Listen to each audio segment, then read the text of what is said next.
Hi, I'm Rebecca Harrison, the woman whose stepfather spent 23 years telling everyone I was his adopted charity case while stealing credit for every achievement I earned. At his retirement party, surrounded by colleagues who praised his generous heart for raising someone else's child, he smiled smugly as he accepted their admiration. But when I took the microphone, his smile vanished as I revealed the truth that would shatter his carefully constructed lies forever. Before we jump back in, tell us where you're tuning in from, and if this story touches you, make sure you're subscribed, because tomorrow, I've saved something extra special for you. The prestigious law firm of Morrison, Fletcher & Associates occupied 3 floors of downtown Chicago's most exclusive commercial district, its floor-to-ceiling windows offering panoramic views of Lake Michigan. For 15 years, this had been my professional home, where I had climbed from junior associate to senior partner, earning recognition as one of the city's most formidable corporate litigation attorneys. My corner office on the 38th floor represented the culmination of relentless dedication, strategic thinking, and an unwavering commitment to excellence that had defined my entire adult life. At 35, I had achieved everything I had dreamed of during law school at Northwestern University. My annual income exceeded $400,000. Supplemented by partnership distributions that often doubled that figure during particularly successful years. My client roster included Fortune 500 companies, prominent real estate developers, and high-profile individuals who required discretion alongside legal expertise. The Chicago Tribune had featured me in their 40 Under 40 list of rising business leaders, recognizing my innovative approaches to complex commercial disputes. My personal life reflected the same attention to detail and strategic planning that characterized my professional achievements. I lived in a meticulously restored Victorian townhouse in Lincoln Park, purchased 3 years earlier as both residence and investment. The property featured original hardwood floors, restored crown molding, and modern amenities seamlessly integrated with period architecture. My art collection included pieces from emerging Chicago artists whose work I had discovered during gallery walks through River North, each acquisition representing both aesthetic appreciation and cultural investment. Professional recognition had come through high-profile cases that established my reputation for thorough preparation and creative legal strategies. The landmark case against Meridian Development Corporation, where I secured a $47 million settlement for environmental contamination, had been featured in legal journals nationwide. My approach to contract litigation had influenced industry standards, with law schools now teaching methodologies I had developed during particularly complex negotiations. The relationship with my stepfather, Dr. Michael Harrison, had always been complicated by his need to control narratives and manage perceptions. He had married my mother when I was 12 years old, shortly after my biological father died in a construction accident that left our family financially devastated. Michael was a respected orthopedic surgeon at Northwestern Memorial Hospital, known for his pioneering work in joint replacement procedures and his involvement in medical education programs. From the beginning, Michael presented himself as the generous benefactor who had rescued a struggling single mother and her grieving daughter. His colleagues at the hospital, friends from the country club, and neighbors in our affluent Evanston community knew the story he carefully cultivated. A successful physician who had opened his heart and home to a woman and child who desperately needed stability and support. The narrative was compelling and partially true, which made it more insidious. My mother, Elena, had indeed struggled financially after my father's death. The construction company's minimal life insurance policy barely covered funeral expenses, leaving us with medical bills and a mortgage that consumed our limited resources. Michael's proposal offered security that seemed impossible to achieve independently, particularly for a woman with limited professional experience and a traumatized daughter to support. However, the story Michael told others omitted crucial details that would have complicated his heroic narrative. He never mentioned that I had been academically gifted before our family crisis, maintaining a 4.0 grade average despite the emotional turmoil following my father's death. He rarely acknowledged that my mother possessed a master's degree in education and had been successfully teaching high school mathematics before family responsibilities forced her to seek more flexible employment. Most significantly, Michael consistently described my achievements as products of his guidance and financial support, rather than recognizing my inherent capabilities and determination. When I graduated valedictorian from New Trier High School, he accepted congratulations from colleagues who praised his influence on my academic success. When I received a full scholarship to Northwestern University, he modestly accepted credit for providing the stable environment that made such achievement possible. The pattern continued throughout law school and into my professional career. Michael would mention my accomplishments to colleagues and friends, but always within the context of his generous intervention in my life. He spoke of my success as validation of his decision to provide opportunities for someone who otherwise would never have achieved such heights. The subtext was clear. Without his benevolence, I would have remained trapped in circumstances that precluded professional achievement. My mother's response to this dynamic was complex and painful to witness. She genuinely appreciated the financial security and social standing that marriage to Michael provided, particularly after years of uncertainty following my father's death. However, she also recognized the subtle ways that Michael diminished both of our identities in service of his preferred narrative. Her attempts to correct misconceptions or advocate for accurate recognition of my achievements were often dismissed as false modesty or unnecessary clarification. The community that surrounded us in Evanston was predisposed to accept Michael's version of our family story. Successful physicians were presumed to possess judgment and integrity that extended beyond their medical expertise. The narrative of a generous doctor who had provided opportunities for a disadvantaged child resonated with their understanding of how philanthropy and personal virtue intersected. Questioning such generosity would have required uncomfortable examination of assumptions about merit, privilege, and the complex factors that contribute to individual achievement. During family gatherings and social events, I learned to navigate conversations where my accomplishments were discussed as extensions of Michael's investment in my potential, rather than recognition of my independent capabilities. Relatives, family friends, and professional colleagues consistently framed my success as validation of his wisdom in providing guidance and support to someone who had emerged from difficult circumstances. The psychological impact of this constant reframing was subtle, but significant. Despite objective evidence of my capabilities and achievements, I began to internalize uncertainty about whether my success was entirely self-generated or partially dependent on advantages that Michael had provided. The questions were not entirely unfounded. His financial support had eliminated obstacles that might have complicated my educational journey, and his professional connections had occasionally provided networking opportunities that proved valuable. However, the persistent emphasis on his role in my achievements created doubt about my intrinsic worth and capability. If my success was primarily attributable to his intervention, what would have been possible without his support? The question haunted quiet moments when imposter syndrome whispered suggestions that my professional recognition was somehow unearned or artificially inflated.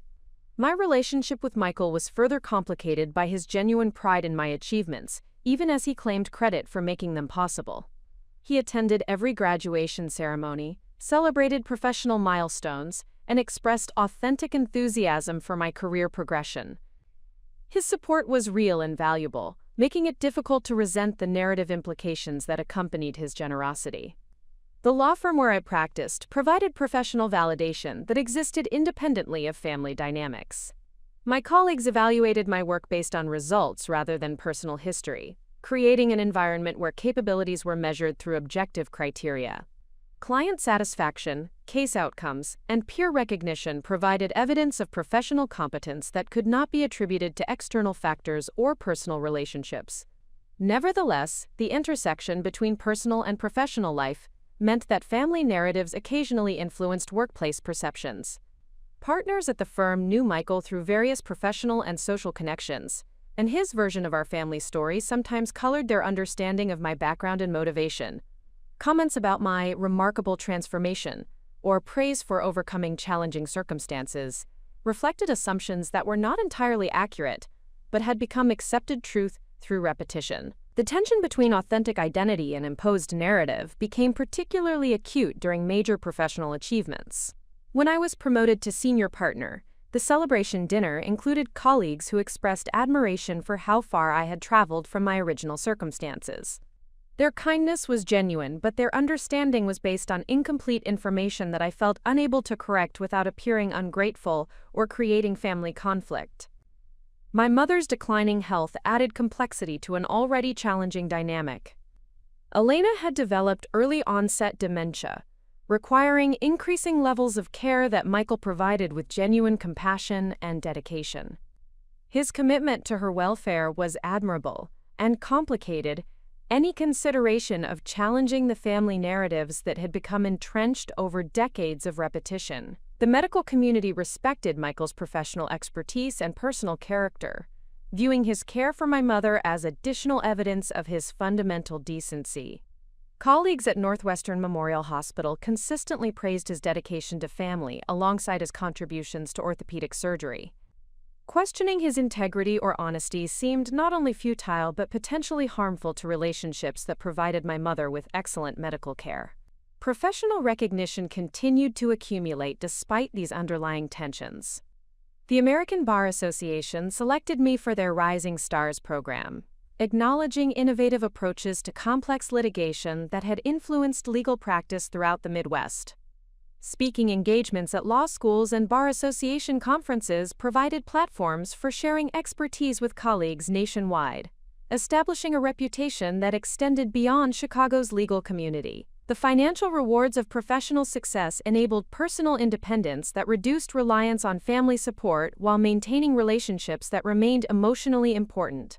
My income provided security that eliminated any practical dependence on Michael's financial assistance, creating freedom to make decisions based on personal values rather than economic necessity.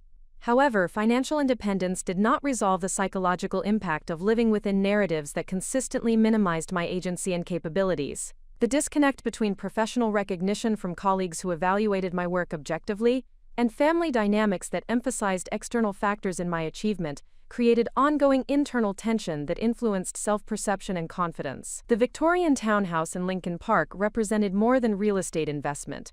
It symbolized independence and self-determination that existed apart from family expectations or imposed identities. The restoration process had required significant financial investment and personal attention to detail, creating something beautiful and valuable through my own effort and vision. Each decision about design, materials, and functionality reflected personal preferences rather than external influence or guidance. Art collection and cultural activities provided additional avenues for developing identity and interests that existed independently of family dynamics. Attending gallery openings, supporting emerging artists, and participating in Chicago's cultural community created relationships and experiences that were entirely self-generated, rather than inherited or provided through family connections.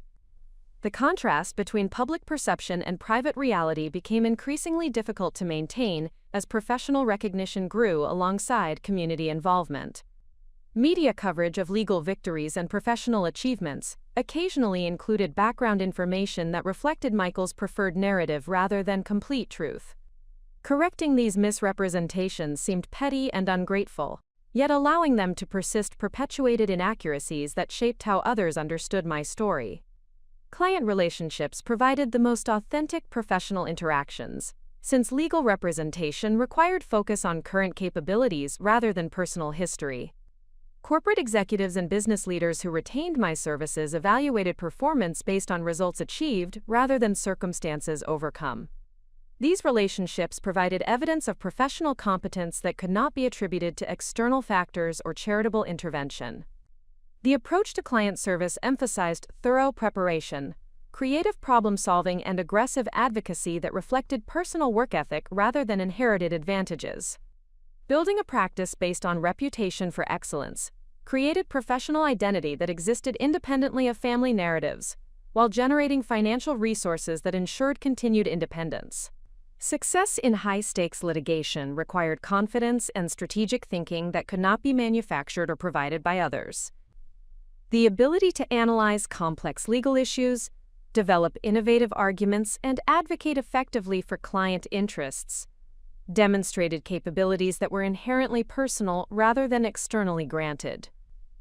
The psychological foundation for professional achievement had been established long before Michael entered our family, rooted in intellectual curiosity and determination that survived even the most challenging circumstances.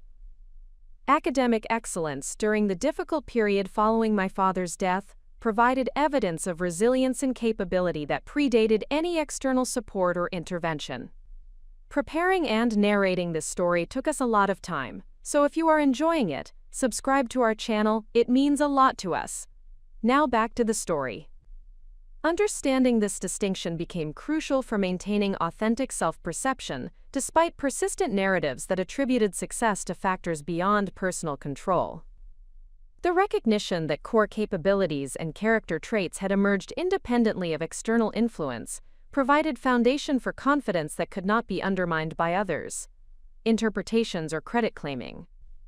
The decision to maintain family relationships despite these tensions reflected values about loyalty and gratitude that remained important, even when circumstances became emotionally challenging. Michael's support had been genuine and valuable, even if his need to claim credit created complications and misunderstandings that affected my self-perception and public identity. Nevertheless, the growing disconnect between authentic personal history and accepted family narrative was becoming increasingly difficult to sustain as professional recognition expanded and community involvement deepened. The foundation was being laid for a confrontation that would force resolution of tensions that had been building for over 2 decades. The first crack in the carefully constructed facade appeared on a Tuesday morning in October, during what should have been a routine celebration of professional achievement. I had just secured a landmark settlement in the Peterson manufacturing case, a complex environmental liability dispute that had consumed 18 months of intensive litigation. The $42 million resolution represented not only a significant victory for my client, but also established new precedent for corporate responsibility in industrial contamination cases. The Chicago Business Journal had scheduled an interview to discuss the case's implications for environmental law, and I arrived at the Morrison, Fletcher & Associates conference room prepared to articulate the legal strategies that had made this outcome possible. The journalist, Patricia Caldwell, was known for her thorough research and insightful questions about legal trends affecting the business community. What I did not anticipate was finding Michael already seated at the conference table, engaged in animated conversation with Patricia about his role in my professional development. He had apparently contacted the publication directly, offering to provide background information about my personal journey that would add human interest to the legal story. The scene that unfolded over the next 90 minutes would fundamentally alter my understanding of how deeply Michael's narrative manipulation had penetrated my professional life. Patricia's questions revealed assumptions about my background that were based on information Michael had provided during their preliminary conversation. She spoke of my remarkable transformation from disadvantaged circumstances, my gratitude for educational opportunities that might otherwise have been impossible, and the inspirational story of achievement made possible through generous intervention. Michael sat beside me with the satisfied expression of someone whose generosity was finally receiving appropriate recognition. He periodically interjected clarifications that reinforced his central role in making my success possible, speaking with the authority of someone who had witnessed and facilitated every significant milestone in my career development. The most devastating moment came when Patricia referenced specific details about my childhood that Michael had shared, including his claim that I had been struggling academically before his stabilizing influence provided the structure necessary for educational achievement.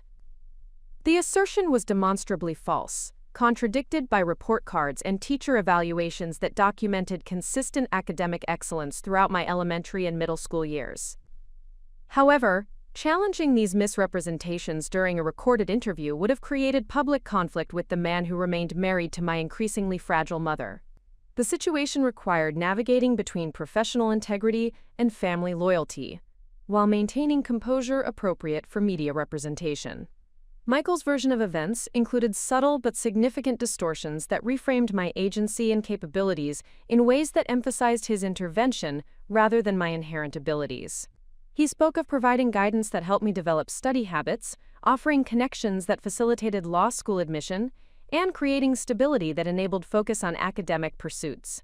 Each claim contained elements of truth that made direct contradiction impossible without extensive explanation of complex family dynamics. Michael had indeed provided financial stability that eliminated certain obstacles, and his professional network had occasionally provided valuable opportunities. However, His narrative consistently minimized my independent capabilities, while maximizing his contribution to outcomes that were primarily attributable to my own effort and determination. The interview concluded with Patricia expressing admiration for Michael's commitment to providing opportunities for someone who might otherwise have been unable to achieve such professional heights. Her article would reach thousands of readers throughout Chicago's business community, establishing Michael's preferred narrative as accepted truth within professional circles that influenced my career trajectory. Driving home through Lincoln Park after the interview, I experienced a profound shift in perspective that would prove to be the catalyst for everything that followed. The comfortable rationalization that had allowed me to tolerate narrative distortions for over 2 decades suddenly felt inadequate in the face of their expanding influence on my professional identity. The realization was both liberating and terrifying. I had become complicit in perpetuating false narratives that diminished my agency and capabilities by failing to correct misrepresentations that I knew to be inaccurate. The fear of appearing ungrateful or creating family conflict had enabled Michael's version of events to become established truth that now shaped how colleagues, clients, and community members understood my background and motivations. That evening, I began a systematic review of every significant professional milestone, analyzing how Michael's narrative had influenced public perception of my achievements. The process revealed a consistent pattern of credit redistribution that had occurred gradually over many years, making each individual instance seem trivial, while the cumulative effect proved substantial. Law school graduation had been described to family friends as validation of Michael's investment in educational opportunity, rather than recognition of academic performance that had earned full scholarship support. Bar admission was presented as the culmination of guidance and mentorship, rather than successful completion of rigorous examination requirements. Early career success was attributed to professional connections and stable foundation, rather than courtroom performance and client satisfaction. The pattern extended beyond family circles into professional environments, where Michael's reputation and connections provided access to social events and business relationships. His version of our family story had been shared with partners at major law firms, judges who presided over significant cases, and business leaders who might influence client referrals or career opportunities.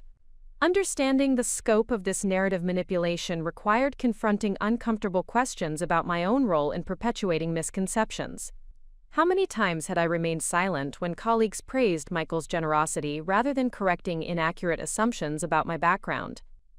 How often had I failed to clarify my actual circumstances to avoid appearing ungrateful or defensive? The psychological impact of this realization extended beyond professional concerns to fundamental questions about identity and self-worth. If I had internalized doubt about my capabilities based on narratives that emphasized external factors in my success, how much of my achievement anxiety was rooted in false premises rather than realistic assessment of professional competence? The decision to investigate further led to discoveries that revealed the extent of Michael's narrative management across multiple spheres of influence. His colleagues at Northwestern Memorial Hospital knew detailed versions of our family story that positioned him as the philanthropic physician who had transformed lives through personal generosity. Country club members and neighbors in Evanston had heard accounts of my academic and professional progress that consistently emphasized his role in making such achievement possible. More troubling was evidence that Michael had actively sought opportunities to share these narratives with individuals who might influence my career advancement. He had spoken with partners at competing law firms about my background during social events, always within the context of appropriate humility about his contribution to my development. These conversations had shaped perceptions that might affect future business relationships or employment opportunities. The investigation also revealed how Michael's narrative had influenced my mother's understanding of family dynamics and her own contributions to my development.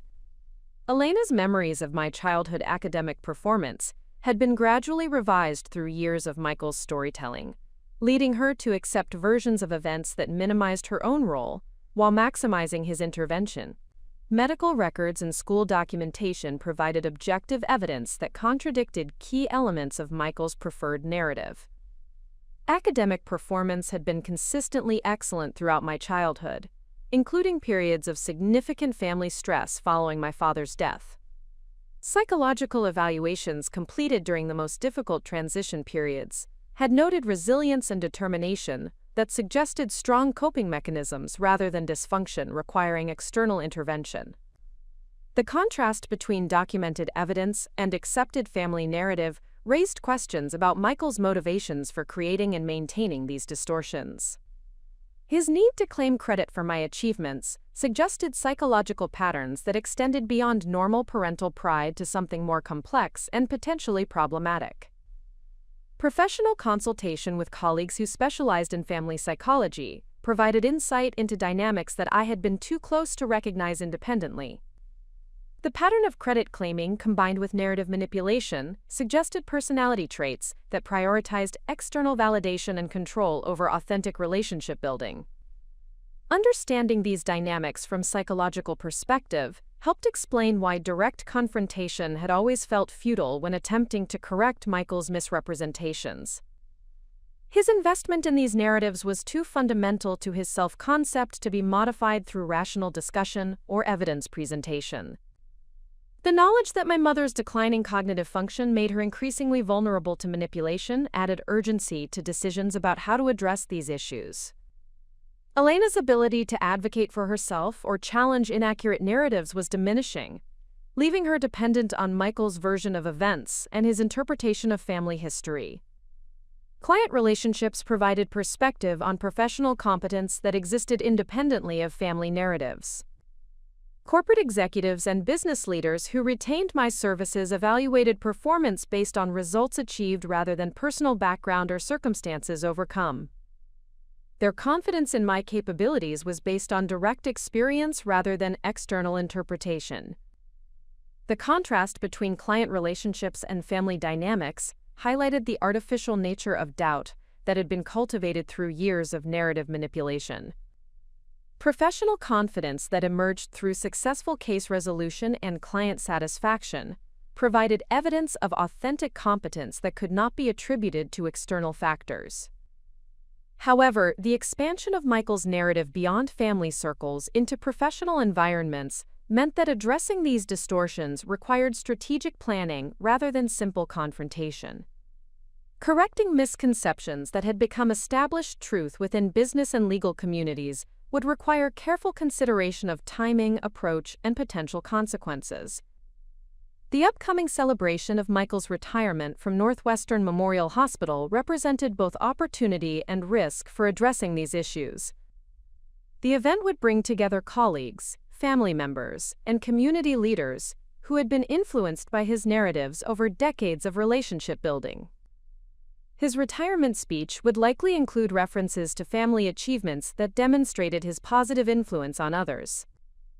Research into Michael's professional background revealed information that could provide context for understanding his need to control narratives and claim credit for others' achievements.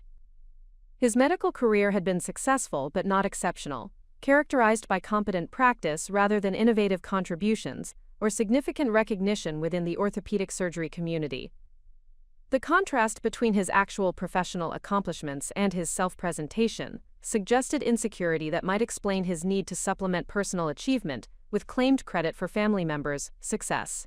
This psychological insight provided foundation for strategic planning about how to address narrative distortions without creating unnecessary destruction of relationships or professional standing. Documentation of my actual background and achievement timeline became essential preparation for any future confrontation with established misconceptions.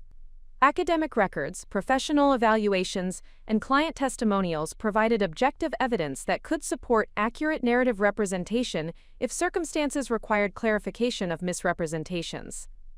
The process of collecting this documentation revealed the substantial nature of my independent achievements and the relatively minor role that external support had played in most significant milestones.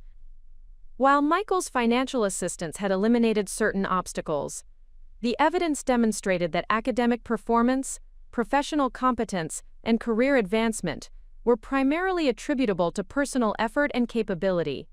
Legal training provided valuable perspective on evidence evaluation and strategic thinking about how to address complex situations involving competing narratives and conflicting interests.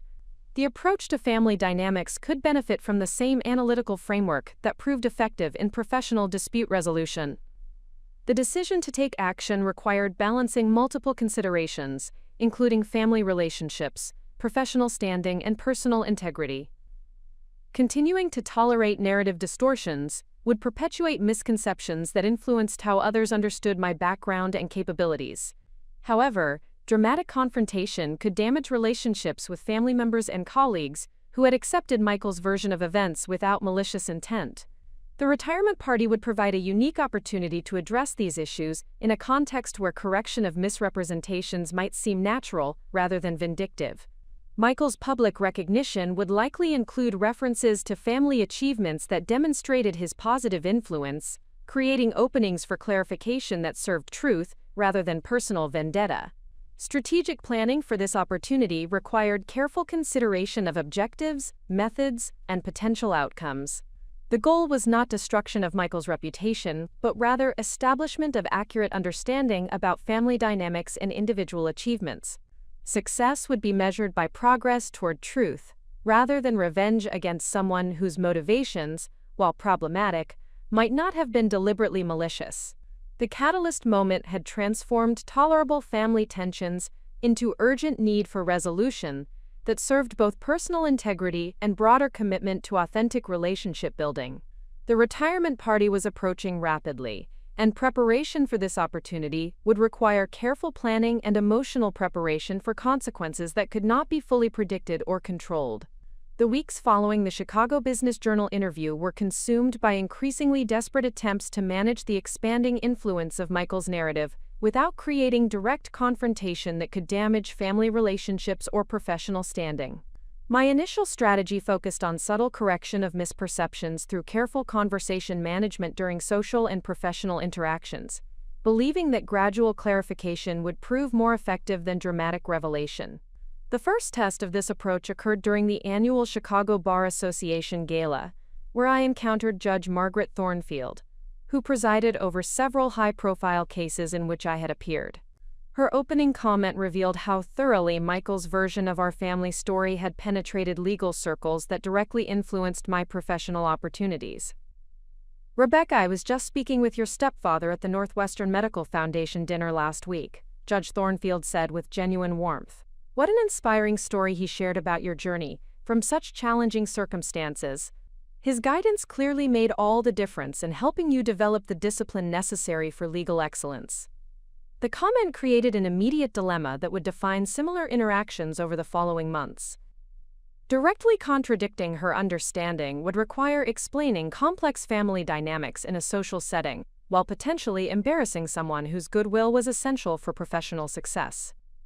However, allowing the misperception to persist would reinforce narratives that minimized my capabilities and agency. My response attempted to thread this delicate balance through strategic emphasis rather than direct contradiction. I appreciate Judge Thornfield recognizing my legal work. The Foundation for Academic Discipline was actually established during my elementary and middle school years, before my mother remarried. My father's emphasis on education created strong study habits that continued even after his death. The correction was accurate, but insufficiently forceful to overcome established misconceptions. Judge Thornfield nodded politely without recognizing that her fundamental understanding of my background had been challenged. Her subsequent comments revealed that she continued to view my achievements through the lens of Michael's narrative rather than accepting the alternative perspective I had attempted to provide. Similar encounters occurred with increasing frequency as Michael's retirement approached and his networking activities intensified. Partners at competing law firms, potential clients, and professional colleagues consistently referenced information about my background that reflected his preferred narrative rather than accurate family history. Each interaction required deciding whether to attempt correction that might seem defensive or ungrateful, or to remain silent and allow misconceptions to persist. The psychological toll of these repeated confrontations with distorted narratives began affecting my professional confidence in ways I had not anticipated. Despite objective evidence of legal competence and client satisfaction, the persistent suggestion that my achievements were primarily attributable to external intervention created doubt about whether current success was sustainable if those supportive factors were removed. This uncertainty manifested in increased preparation time for court appearances, excessive research on cases that would normally require standard analysis, and heightened anxiety about client retention during routine business development activities. The fear that my professional reputation was built on false premises rather than demonstrated competence created paralysis that affected decision-making and strategic thinking. Client relationships provided the most reliable source of validation during this period of increasing self-doubt. Corporate executives and business leaders who retained my services evaluated performance based on results achieved rather than personal background or external support. Their confidence in my capabilities was grounded in direct experience of successful case resolution and strategic legal guidance. The Peterson manufacturing settlement continued generating positive attention within the business community, with several potential clients specifically requesting representation based on my performance in that complex environmental liability case. These inquiries provided evidence that professional reputation was based on demonstrated competence rather than perceived advantages or external intervention. However, even client satisfaction could not entirely counteract the psychological impact of constantly encountering misconceptions about my background and capabilities. The gap between professional achievement and family narrative created cognitive dissonance that required increasing mental energy to manage, while maintaining focus on legal practice and client service. The situation became more complex when I discovered that Michael had begun sharing his version of our family story with medical colleagues who had connections to my professional network. Dr. Sarah Chen, an orthopedic surgeon who served on the board of directors for one of my corporate clients, mentioned during a business lunch that she had heard inspiring details about my background from Michael during a medical conference. Her comments revealed that Michael's narrative had expanded beyond general inspiration to include specific claims about his role in developing my analytical thinking and professional work habits. According to Dr. Chen's recounting, Michael had described providing guidance about time management, strategic planning, and client relationship development that had been essential for my legal career advancement. These claims were particularly troubling because they suggested ongoing influence in areas where I had developed expertise independently through law school training, professional experience, and mentorship from senior partners at Morrison, Fletcher & Associates. The implication that my strategic thinking and client management skills were products of Michael's guidance rather than professional development minimized years of learning and growth within the legal profession. The expansion of Michael's narrative into specific professional competencies crossed a line that previous general claims about providing stability and opportunity had not violated. Challenging these misrepresentations became necessary for protecting professional integrity and preventing further erosion of authentic self-perception. My first direct conversation with Michael about these issues occurred during a family dinner at their Evanston home, where I attempted to address the situation through reasonable discussion rather than confrontational accusation. The approach was carefully planned to acknowledge his positive contributions while clarifying inaccuracies that were affecting my professional relationships. "Michael, I appreciate everything you have done for our family since marrying Mom," I began, choosing words that emphasized gratitude while creating space for correction. "However, some of the background information you have shared with colleagues includes details that might not be entirely accurate. My academic performance was actually quite strong before you entered our lives, and my legal training came primarily through law school and firm mentorship." His response revealed the depth of his psychological investment in narratives that positioned him as central to my development and achievement. Rather than acknowledging any inaccuracy or agreeing to modify future representations, Michael became defensive about his right to share family stories that reflected his perspective on our relationships and his contributions to positive outcomes. "Rebecca, I think you may be forgetting how difficult things were after your father died," Michael replied with the patient tone of someone correcting a misunderstanding. "Your mother was overwhelmed, you were struggling emotionally, and the family needed structure and guidance to move forward productively. My influence provided stability that made your later achievements possible." The conversation continued for over an hour, with Michael systematically reframing every correction I attempted to offer. His version of events positioned any success I had achieved as validation of his intervention rather than recognition of independent capabilities. More troubling was his apparent genuine belief in narratives that objective evidence contradicted, suggesting psychological investment that extended beyond simple credit claiming to fundamental identity construction. My mother's presence during this conversation added complexity that made resolution impossible. Elena's declining cognitive function had made her increasingly dependent on Michael's interpretation of family history, and her attempts to participate in the discussion revealed confusion about actual events versus stories that had been repeated over many years. When Elena attempted to support my recollection of strong academic performance during elementary school, Michael gently corrected her memory by referencing specific incidents that he claimed demonstrated my need for additional structure and guidance. Her uncertainty about these details made her defer to his more confident assertions, effectively silencing the one witness who could have supported accurate narrative representation. The failure of direct conversation to produce acknowledgement or modification of Michael's narrative claims forced consideration of more dramatic approaches to addressing the expanding influence of his misrepresentations. However, the potential consequences of public confrontation included damage to family relationships, professional embarrassment, and possible retaliation that could affect my mother's care during her increasing medical needs. Professional consultation with colleagues who specialized in family dynamics and psychological manipulation provided valuable perspective on the situation and potential strategies for resolution. Dr. Patricia Hoffman, a psychiatrist who had testified as an expert witness in several cases involving family conflict, offered insights that helped contextualize Michael's behavior within established patterns of narcissistic control and credit appropriation. According to Dr. Hoffman's analysis, Michael's need to claim credit for my achievements suggested personality traits that prioritized external validation over authentic relationship building. His investment in these narratives was likely too fundamental to his self-concept to be modified through rational discussion or evidence presentation, making continued attempts at reasonable resolution ineffective and potentially harmful to my psychological well-being. The recommendation was to focus on protecting my own mental health and professional integrity, rather than attempting to change Michael's behavior or beliefs. This approach required accepting that some relationships were fundamentally incompatible with authentic self-representation, and that preservation of family harmony might require sacrificing personal truth and professional accuracy.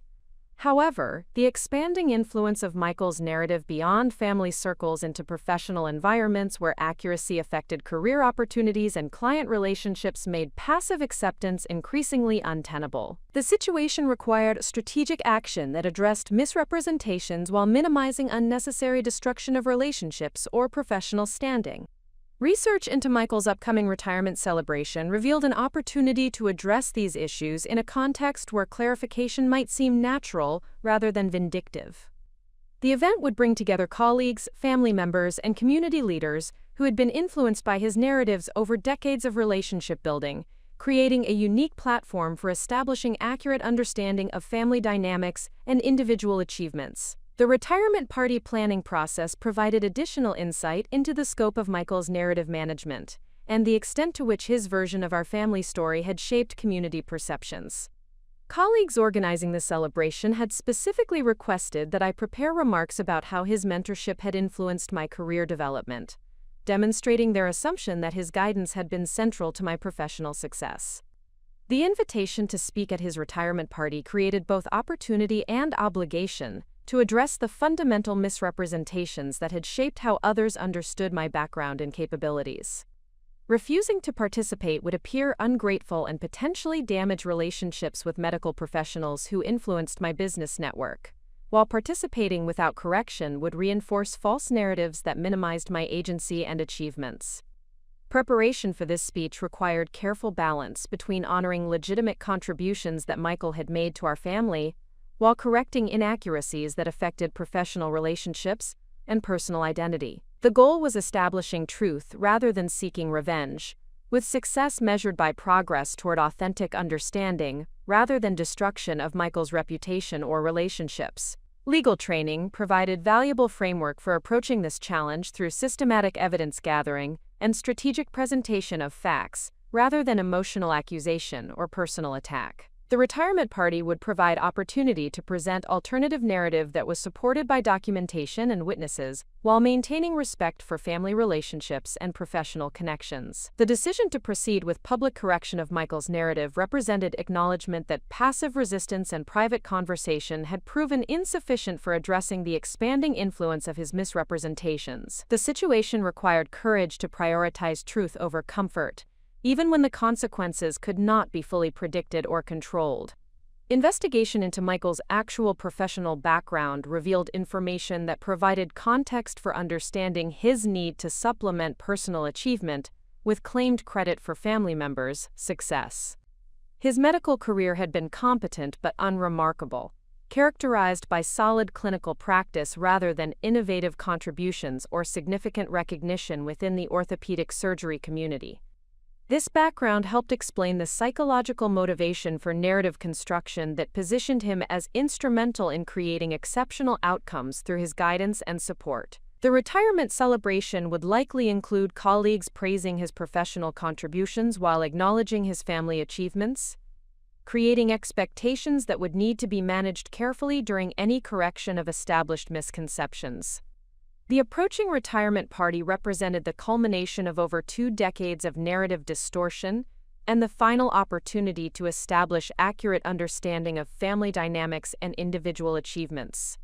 Success would require careful preparation, strategic timing, and emotional fortitude to confront established falsehoods in a public setting where the stakes for personal and professional relationships were substantial. The resistance phase was ending with recognition that gradual correction and private conversation were insufficient for addressing the expanding influence of Michael's narrative manipulation.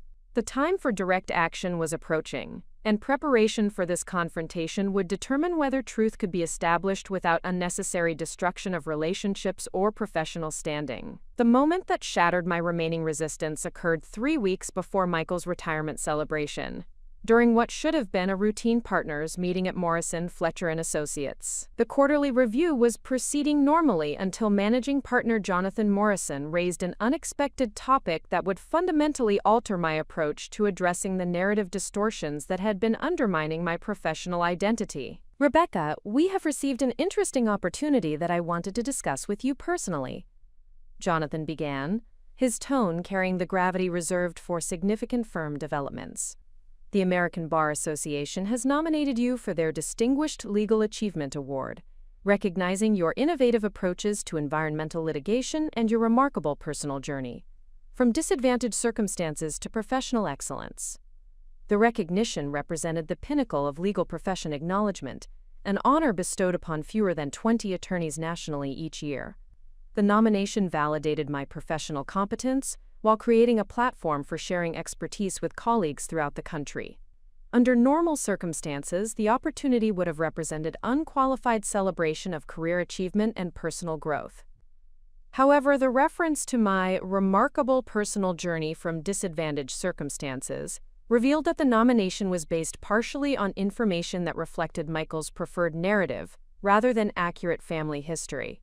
The American Bar Association had clearly received background details that positioned my achievements as inspirational overcoming of obstacles, rather than recognition of consistent academic excellence and professional competence. Jonathan continued with enthusiasm that made my growing dismay more acute. "The nominating committee was particularly impressed by the story of how your stepfather's guidance helped you develop the analytical thinking and work ethic that characterize your legal practice. They view your success as validation of mentorship programs and family support systems that enable achievement, despite challenging starting circumstances." The revelation that Michael's narrative had influenced one of the most prestigious recognitions in legal practice created a crisis that demanded immediate resolution. Accepting the award based on false premises would perpetuate misconceptions about my background, while potentially affecting how colleagues and clients understood my capabilities in professional development. More troubling was the realization that declining the nomination without explanation would appear ungrateful and potentially damage relationships with Bar Association leadership, while raising questions about my commitment to professional advancement. The situation required navigating between personal integrity and professional opportunity in ways that previous challenges had not demanded. The conversation with Jonathan revealed additional details about how extensively Michael's narrative had penetrated legal circles that influenced my career trajectory. The nomination package included detailed background information that Michael had apparently provided to Bar Association representatives, complete with specific anecdotes about his role in developing my study habits, analytical thinking, and professional work ethic. According to the materials Jonathan shared, Michael had described providing guidance during law school that helped me understand complex legal concepts, offering advice about career development that influenced my choice to specialize in environmental litigation, and creating family stability that enabled focus on professional advancement. Each claim contained sufficient truth to be plausible, while fundamentally misrepresenting the sources of my capabilities and achievements. The impact of these revelations extended beyond professional concerns to questions about identity and authenticity that had been building for months. If prestigious recognition was based on false narratives about my background and development, what other aspects of my professional standing were influenced by misconceptions rather than demonstrated competence? The psychological weight of this realization proved overwhelming in ways that previous discoveries had not. The expansion of Michael's narrative into the highest levels of professional recognition represented a level of manipulation that could no longer be tolerated through diplomatic correction or private conversation. The situation demanded decisive action that established truth regardless of personal or professional consequences. That evening, I returned to my Lincoln Park townhouse and conducted the most thorough investigation of my background documentation that I had ever undertaken. Academic records, teacher evaluations, and standardized test scores from elementary and middle school provided objective evidence of consistent excellence that predated Michael's involvement in our family. The contrast between documented performance and accepted narrative was stark and irrefutable.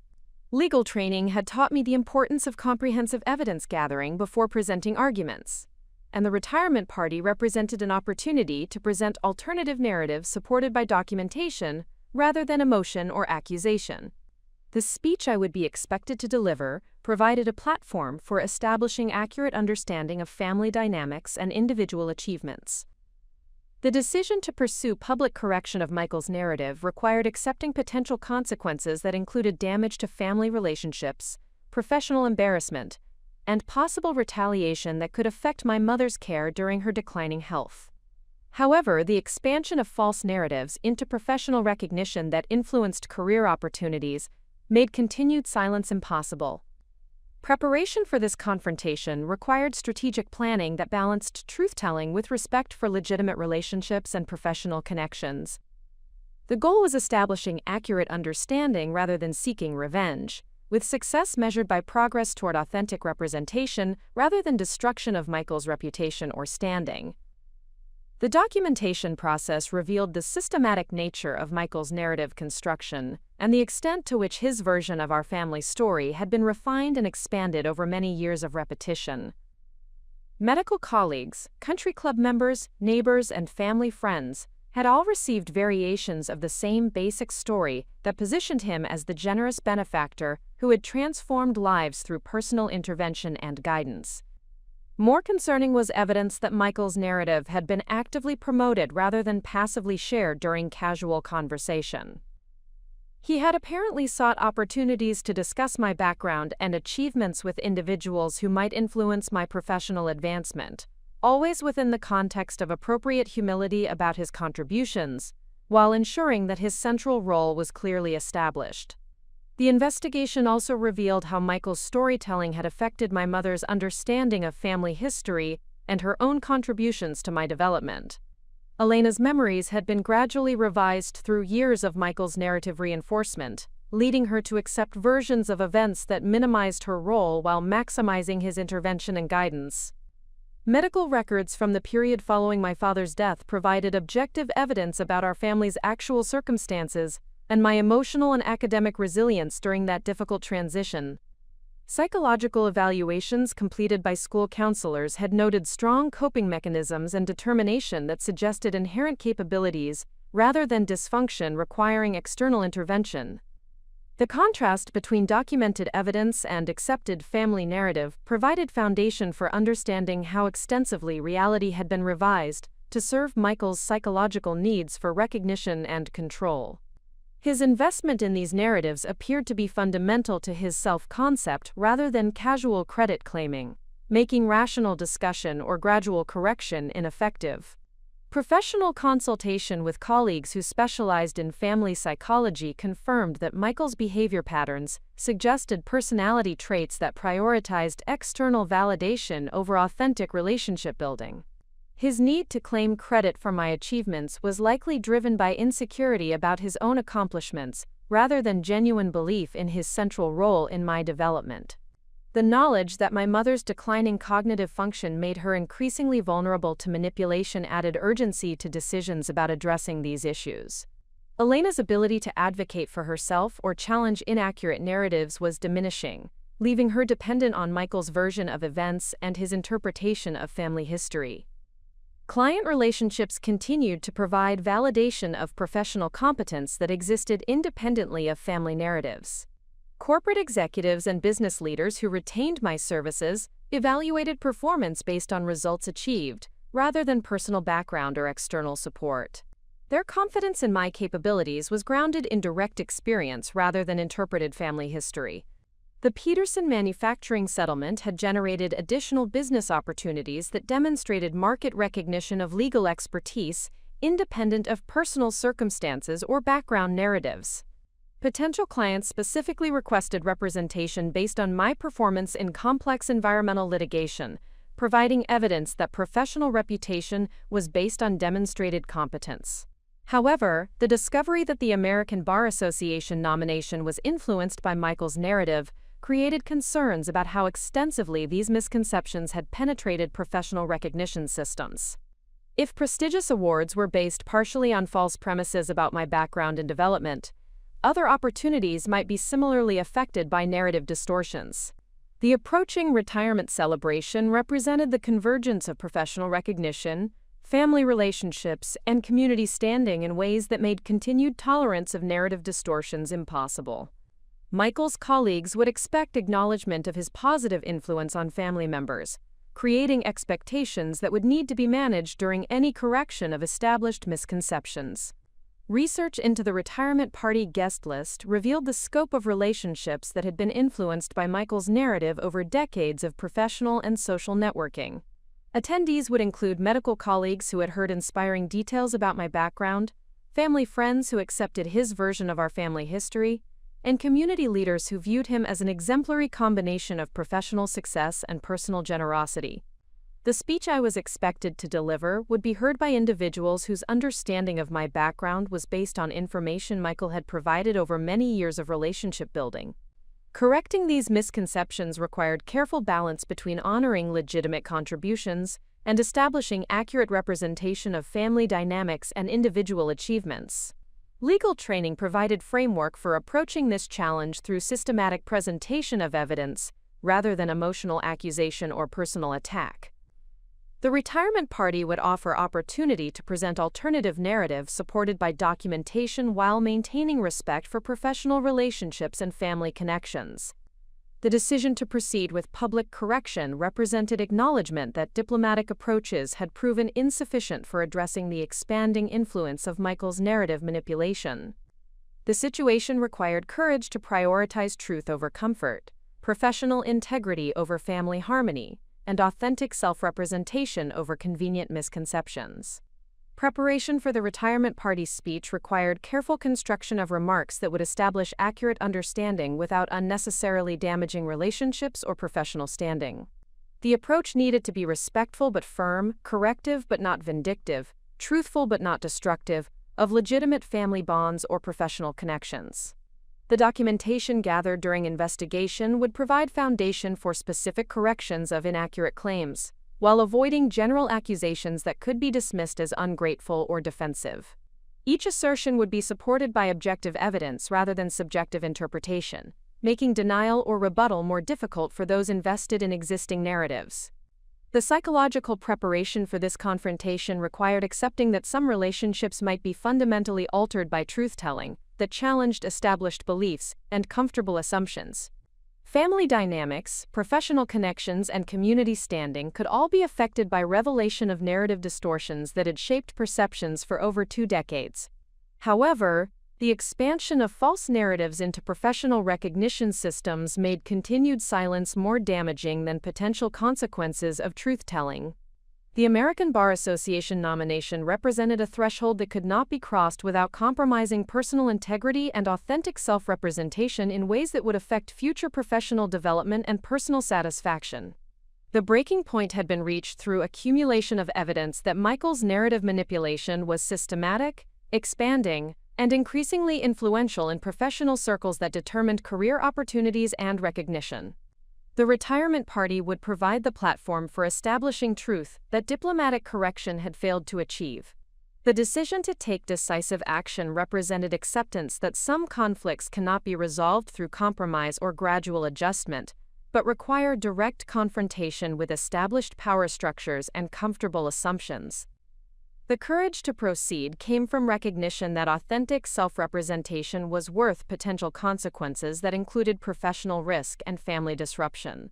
The preparation phase was ending with commitment to public revelation that would establish accurate understanding of family dynamics and individual achievements regardless of personal cost or professional consequences. The retirement party would become the venue for transforming narrative victim into truth-telling advocate, who refused to allow misconceptions to define identity or limit opportunity. The days following my decision to publicly address Michael's narrative distortions at his retirement party were characterized by a profound psychological disorientation that I had not anticipated.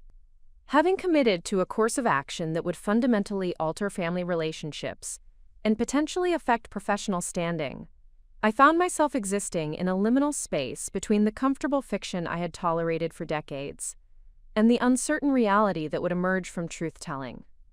The immediate consequence of this commitment was the collapse of coping mechanisms that had enabled me to function within contradictory narratives for over 20 years. The psychological compartmentalization that had allowed me to maintain professional confidence while tolerating family misrepresentations suddenly became impossible to sustain. Without the familiar framework of diplomatic avoidance and strategic silence, I was forced to confront the full extent of how these distortions had shaped my self-perception and worldview. Professional responsibilities continued to demand attention despite this internal upheaval. Client meetings, court appearances, and case preparation required maintaining the competent attorney persona that others expected, while processing the fundamental questions about identity and authenticity that had been unleashed by my decision to pursue confrontation. The cognitive dissonance between external performance and internal uncertainty created exhaustion that affected concentration and decision-making in ways that previous challenges had not. The American Bar Association nomination required a response within 2 weeks, creating immediate pressure to either accept recognition based on false premises or decline without explanation that would satisfy organizational expectations. The award ceremony was scheduled for the spring conference in Washington, providing a platform for sharing expertise with colleagues nationwide while potentially perpetuating misconceptions about my background and professional development. Legal training had taught me the importance of thorough preparation before presenting arguments, and the retirement party speech represented the most significant presentation of my career, despite occurring outside courtroom or boardroom settings. The remarks I prepared would need to establish accurate understanding of family dynamics while maintaining respect for legitimate relationships and professional connections. The documentation I had gathered provided objective foundation for correcting specific misrepresentations without relying on subjective interpretation or emotional appeals. Academic records, teacher evaluations, and psychological assessments from the period following my father's death demonstrated consistent excellence and resilience that predated Michael's involvement in our family by several years. However, translating this evidence into public remarks that would be heard by colleagues, family members, and community leaders required careful balance between truth-telling and relationship preservation. The goal was establishing accuracy rather than seeking revenge, with success measured by progress toward authentic understanding rather than destruction of Michael's reputation or professional standing. The process of crafting these remarks forced deeper examination of my motivations and objectives than I had previously undertaken. The desire to correct misconceptions was legitimate and necessary for personal integrity and professional authenticity. However, the platform of Michael's retirement celebration created ethical considerations about appropriate venues for addressing family conflicts and the potential harm to innocent relationships. Professional consultation with colleagues who specialized in family dynamics and conflict resolution provided valuable perspective on the situation and potential strategies for achieving truthful representation without unnecessary destruction. Dr. Elizabeth Morrison, a psychologist who had testified as an expert witness in several cases involving family manipulation, offered insights that helped clarify both the psychological impact of narrative distortion and the potential consequences of public correction. According to Dr. Morrison's analysis, the systematic nature of Michael's credit claiming and narrative control suggested personality patterns that extended beyond normal parental pride to more problematic territory involving identity manipulation and psychological dominance. His investment in these narratives was likely fundamental to his self-concept, making rational discussion or evidence-based correction ineffective for changing his behavior or beliefs. The recommendation was to focus on protecting my own psychological health and professional integrity, rather than attempting to modify Michael's behavior or gaining his acknowledgement of wrongdoing. This approach required accepting that some relationships were fundamentally incompatible with authentic self-representation, and that preservation of truth might necessitate sacrificing comfortable but dishonest family dynamics. The consultation also provided framework for understanding the psychological impact that years of narrative distortion had created within my own self-perception. The persistent suggestion that my achievements were primarily attributable to external intervention had cultivated doubt about intrinsic capabilities, despite objective evidence of consistent excellence and independent accomplishment. This professional perspective validated the decision to pursue public correction while emphasizing the importance of strategic approach that minimized potential collateral damage to family members who had been influenced by Michael's narratives without malicious intent. My mother's declining cognitive function made her particularly vulnerable to confusion and distress that could result from dramatic revelation of family deceptions. The retirement party planning process revealed additional complexity, as colleagues organizing the celebration continued to request specific remarks about Michael's mentorship and guidance in my professional development. The expectation that I would publicly acknowledge his central role in my achievements created pressure to either perpetuate false narratives or disappoint organizers who had structured the event around these assumptions. Email correspondence with Dr. Patricia Kellerman, the chief of orthopedic surgery who was coordinating the celebration, demonstrated how thoroughly Michael's version of our family story had shaped colleagues' understanding of appropriate recognition. Her messages included specific suggestions for acknowledging his influence on my analytical thinking, work ethic, and career trajectory based on information he had apparently shared during their professional relationship.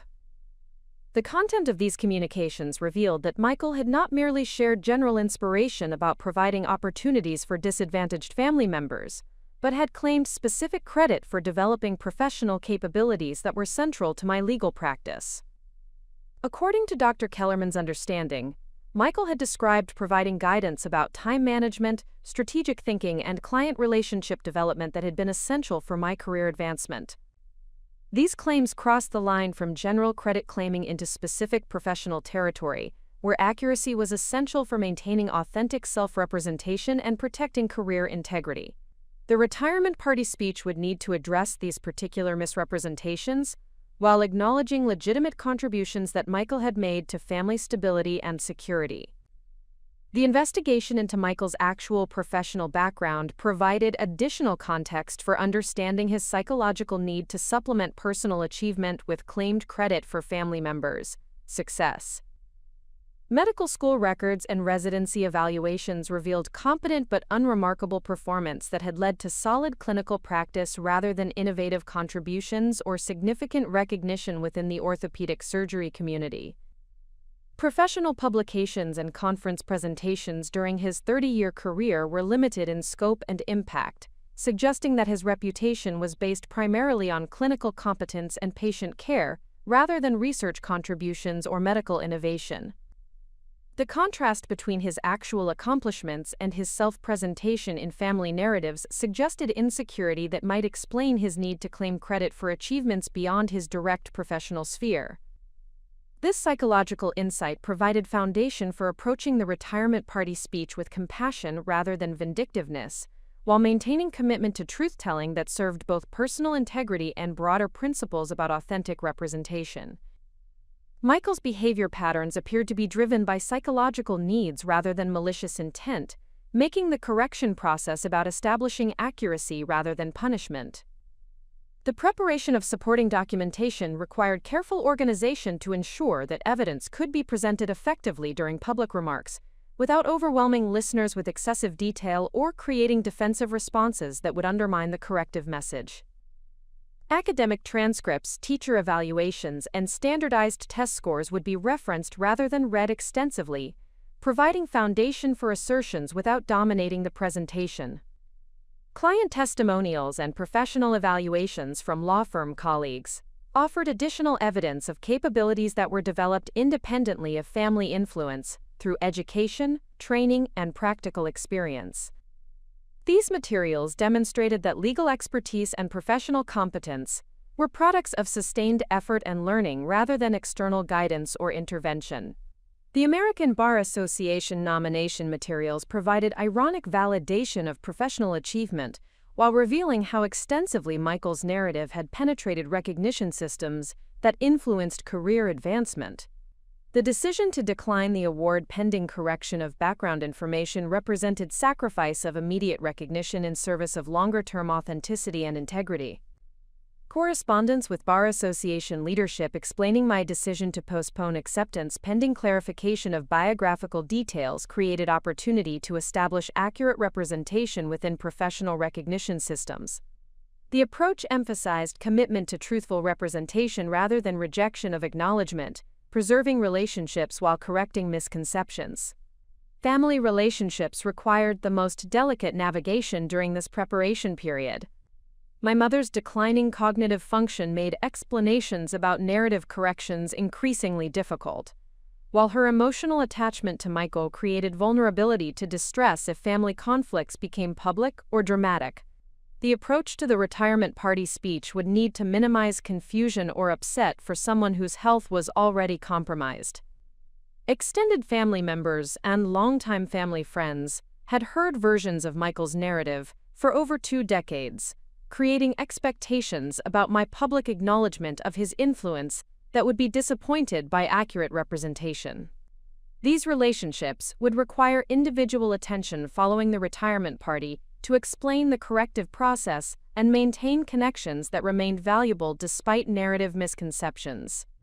Professional colleagues at Morrison, Fletcher & Associates required strategic communication about the situation to prevent surprise or confusion when public remarks differed from their understanding of my background and family dynamics.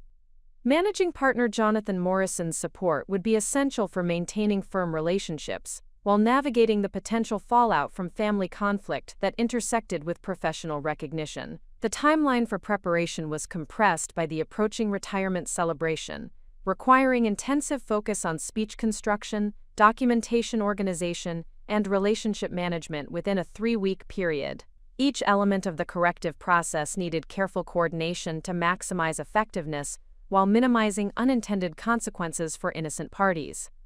Mock presentations to trusted colleagues provided valuable feedback about tone, content, and delivery approaches that would serve truth-telling objectives without creating unnecessary hostility or defensive reactions. The rehearsal process revealed areas where emotional investment in the outcome could undermine strategic communication, requiring additional preparation to maintain professional composure during potentially confrontational moments. The psychological preparation for this confrontation required accepting that some relationships might be permanently altered by truth-telling that challenged established beliefs and comfortable assumptions.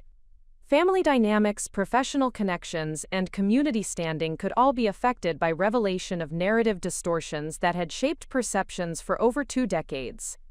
However, the expansion of false narratives into professional recognition systems and the increasing psychological cost of maintaining contradictory self-perceptions made continued silence more damaging than potential consequences of truth-telling.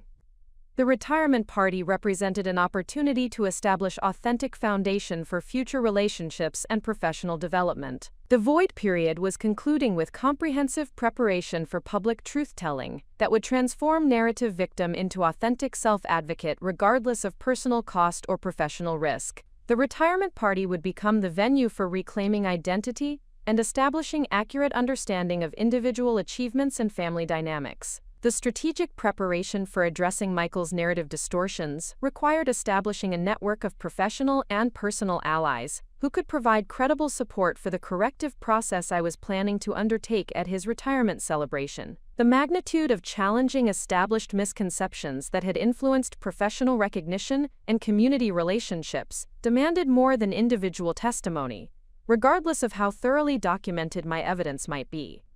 The first essential ally was Jonathan Morrison, the managing partner at Morrison, Fletcher & Associates, whose support would be crucial for maintaining firm relationships during the potential fallout from family conflict that intersected with professional recognition systems. His understanding of the situation and its implications for my career trajectory would determine whether the law firm viewed my actions as necessary truth-telling or problematic family drama that reflected poorly on professional judgment. My approach to Jonathan emphasized the professional implications of narrative distortions rather than personal grievances about family dynamics. The conversation focused on how misconceptions about my background had influenced the American Bar Association nomination and could affect future business relationships, client retention, and firm reputation if left uncorrected. This framework positioned the corrective process as essential business practice rather than personal vindication. Jonathan's initial response revealed both concern about potential complications and appreciation for the professional integrity that motivated my decision to address these issues publicly. His legal background enabled him to understand the importance of accurate representation in professional contexts, while recognizing the delicate balance required when family relationships intersected with business considerations. The discussion that followed provided valuable insight into how extensively Michael's narrative had penetrated legal circles that influenced my career opportunities. Jonathan revealed that he had heard versions of my background story during Bar Association events and professional conferences, always within contexts that emphasized Michael's generous intervention and guidance rather than my independent capabilities and achievements. This information confirmed that the corrective process needed to extend beyond the retirement party to include systematic communication with professional colleagues who had been influenced by inaccurate narratives over many years of relationship building. The approach would require strategic coordination to ensure consistent messaging across multiple professional environments. Jonathan agreed to provide explicit support for my corrective efforts while helping to manage potential firm implications during the transition period. His endorsement would be essential for maintaining client relationships and professional standing, while navigating the uncertain aftermath of public truth-telling that challenged established community assumptions. The second crucial ally was Dr. Elizabeth Morrison, the psychologist who had provided consultation about family dynamics and conflict resolution strategies. Her professional expertise would be invaluable for understanding the psychological implications of public confrontation, while providing credible third-party perspective on the manipulation patterns that had shaped my family relationships. Dr. Morrison's willingness to provide written analysis of the documentation I had gathered would strengthen the evidentiary foundation for my corrective remarks, while offering professional validation of the psychological impact that years of narrative distortion had created. Her assessment would demonstrate that my decision to pursue public correction was based on legitimate therapeutic considerations, rather than personal vendetta or family conflict. The psychological evaluation she prepared documented the systematic nature of Michael's credit-claiming behavior and its impact on my self-perception and professional confidence. Her analysis positioned the corrective process as essential for psychological health and authentic self-representation, rather than optional family dispute that could be managed through continued diplomatic accommodation. This professional perspective would be particularly valuable during the retirement party speech, where references to expert analysis could provide credible foundation for challenging established narratives. without appearing to rely solely on personal interpretation or subjective grievance. The psychological framework would help listeners understand the broader implications of narrative manipulation beyond immediate family relationships. The third essential ally was my former law school professor, Dr. Patricia Henley, who had maintained professional relationships with me throughout my career and possessed detailed knowledge of my academic performance and professional development. Her perspective would be crucial for establishing accurate representation of my capabilities and achievements independent of family narratives or external intervention. Dr. Henley's recollections of my law school performance provided objective evidence of analytical thinking and professional competence that contradicted Michael's claims about developing these capabilities through his guidance and mentorship. Her written statement documented consistent excellence that reflected inherent abilities rather than external instruction or support. More importantly, Dr. Henley agreed to attend the retirement party as my guest, providing immediate credible witness to the accuracy of my corrective remarks. Her presence would demonstrate professional support for the truth-telling process while offering authoritative perspective on my actual academic and professional development timeline. The preparation of supporting witnesses required careful coordination to ensure that their contributions enhanced the corrective message without overwhelming listeners or creating defensive reactions that could undermine strategic objectives. Each ally would provide specific elements of evidence rather than comprehensive testimony, creating cumulative support for accurate representation. The fourth ally was Sarah Chen, my longtime friend from law school, who had observed my academic performance firsthand and maintained professional relationships with me throughout our careers. Her perspective would be valuable for corroborating Dr. Henley's assessment while providing peer-level testimony about my capabilities and achievements. Sarah's agreement to provide written statement about my law school performance and subsequent professional development offered additional validation of independent achievement that could not be attributed to family guidance or intervention. Her willingness to attend the retirement party provided another credible witness to support the corrective process. The coordination of these professional allies required strategic communication about objectives, methods, and potential outcomes to ensure consistent messaging that served truth-telling goals without creating unnecessary conflict or professional complications. Each ally needed to understand their specific role in the corrective process while maintaining flexibility to respond to unexpected developments during the retirement celebration. The search for allies extended beyond immediate professional circles to include family members and longtime friends who possessed knowledge of my actual background and development timeline. These relationships would be crucial for providing personal testimony that challenged Michael's narrative, while maintaining family connections that remained valuable despite misconceptions. My maternal aunt, Catherine Stevens, had been closely involved in our family during the difficult period following my father's death, and possessed detailed knowledge of my academic performance and emotional resilience during that challenging transition. Her memories contradicted several key elements of Michael's preferred narrative, while providing sympathetic perspective on the genuine difficulties our family had faced. Catherine's agreement to attend the retirement party and provide corrective testimony about my actual circumstances during childhood and adolescence offered family validation for the truth-telling process. Her presence would demonstrate that challenging Michael's narrative was not an act of isolated rebellion, but rather supported by family members who possessed accurate knowledge of historical events. The preparation of family allies required particularly delicate coordination due to ongoing relationships and emotional attachments that could be affected by public revelation of narrative distortions. The approach emphasized accurate representation rather than family conflict, with success measured by progress toward truth rather than relationship destruction. Professional colleagues at Northwestern University Law School provided additional sources of objective evidence about my academic performance and professional development timeline. Dean Robert Carlisle agreed to provide written documentation of my law school achievements, including specific details about scholarships, honors, and faculty recognition that demonstrated independent excellence. The university records offered irrefutable evidence of academic performance that contradicted claims about external guidance or intervention in developing legal expertise. These documents would be referenced during the retirement party speech to establish objective foundation for correcting misconceptions about the sources of my professional capabilities. Client testimonials provided another crucial source of validation for professional competence that existed independently of family narratives or perceived advantages. Corporate executives and business leaders who had retained my services offered written statements about legal expertise and strategic thinking that reflected my actual capabilities rather than interpreted background circumstances. These client perspectives were particularly valuable because they represented objective evaluation of professional performance by individuals who had no investment in family narratives or personal relationships. Their assessment of my legal skills and strategic thinking provided market-based validation that could not be attributed to external factors or charitable interpretation. The preparation of client testimonials required careful coordination to ensure confidentiality and professional appropriateness while gathering evidence that supported accurate representation of my capabilities. The approach emphasized demonstrated competence rather than personal endorsement, maintaining professional boundaries while establishing credible foundation for corrective messaging.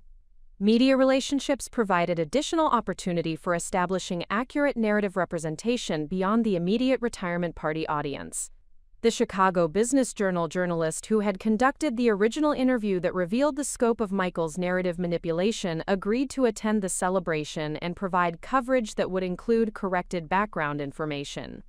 This media presence would ensure that accurate representation reached broader professional community beyond those attending the retirement celebration, creating opportunity for systematic correction of misconceptions that had influenced business relationships and career opportunities.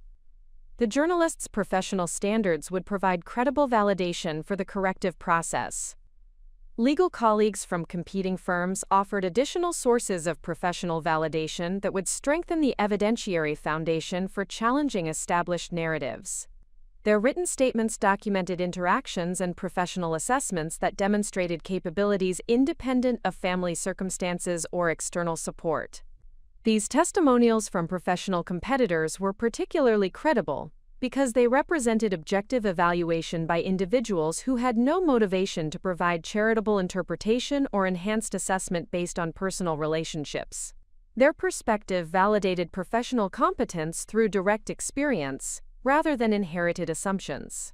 The coordination of multiple sources of evidence and testimony required systematic organization to ensure effective presentation during the retirement party speech, without overwhelming listeners or creating information overload that could undermine strategic messaging.